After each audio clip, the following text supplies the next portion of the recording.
السلام عليكم، اش اخباركم؟ لاباس عليكم؟ نتمنىكم تكونوا كاملين بخير وعلى خير. غبرت عليكم ولكن دابا جيت لكم بواحد الطويجين ساهل ماهل رائع ولذيذ وسريع، وهذا هو الاهم.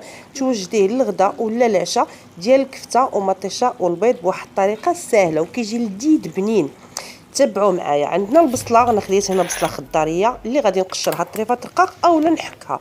3 ضريسات ديال الثومه تا هما محكوكين. غنديروا كلشي في الطاجين مع الزويته ونغطيو واحد 10 ديال الدقائق، نخليو ديك البصيله تعسل واحد شويه. من بعد خديت 3 ديال المطيشات اللي غادي غير نقشروهم ونقطعوهم رونديل، ما نحيدوا لهم لا زريعه لا حتى شي حاجه، نحيدوا بطبيعه الحال النباته، نقطعوهم رونديلات وغادي نخليو على ديك البصيله. منين نطلعوا عليها نلقاوها نزلات، غادي نستفوا ديك البصيله ديالنا حتى هي في الطويجين. ماشي ضروري انكم تحطوها مقاده، واخا تستوى عشوائيا ماشي مشكل. ما كاينلاش لا تقطعيها دويورات ولا تحكيها ولا حتى شي حاجه. تابعوا معايا غادي تشوفوا بان هذه طريقه سهله وما غاديش يحتاج الوقت. وطماطيشه ما غاديش تحتاج اننا نزيدوا عليها لا مطيشه ديال الحك ولا حتى الماء.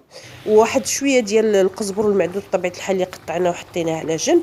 هنا غندوزو للعطريه اللي غادي نديرو الملحه، تقريبا الملحه على حسب الذوق. واحد المعلقه صغيره ديال الخرقوم، معلقه صغيره ديال التحميره، ونص معلقه ديال السكينجبير، وربع معلقه ديال البزار باش ما يجيش مالح. بالنسبه للناس اللي كتبغي الحار غادي دير البزار بالزيت، ومعلقه ديال الكمون. المطيشه كتبغي الكمون.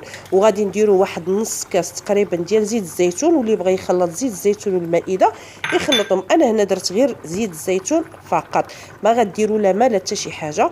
وهذاك القزبر المعدنوس اللي قطعناه تقريبا راه شي 2 معالق كبار، وغنغطيو الطاجين هكا، ما تحركوه ما تحاديوه ما والو.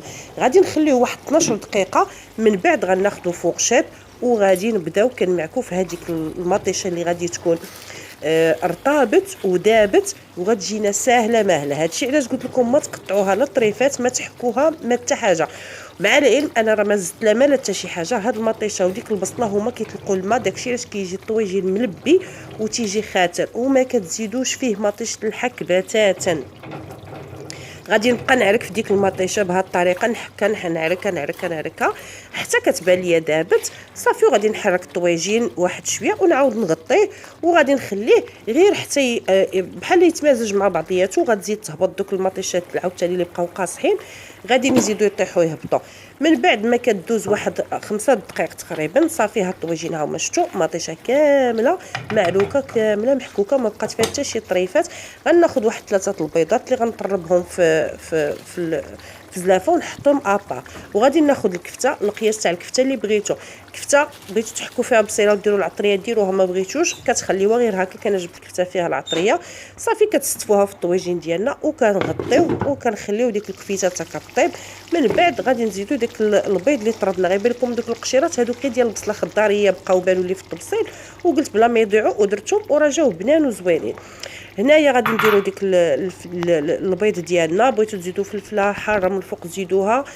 غنزيدوا واحد شويه ديال الكمون من الفوق. غادي نضيفوا الزويتنات وغنغطيو الطويجين واحد شويه. وهذا الطاجين ديالنا موجود. ما تنساونيش من لايك ومن البارطاج ديال الفيديو ومن التعاليق باش تشجعوني. والطويجين ديالنا ها هو واجد، والطبيله ديال الغدا ولا العشاء كتكون واجده. انا رافقتها بشويه ديال البطاطا مسلوقه اللي درت معاها بصيله خضاريه والقزبر ومعدنوس، وبطبيعه الحال خبيز ديال الدار ديال الزرع، والعصير درت فيه الليمون وخيار وخيزو، وطحنت كلشي وزدت عليه واحد كويس تاع الماء صافي. وها الغديوه ديالنا موجوده. الى اللقاء فيديو اخر ان شاء الله.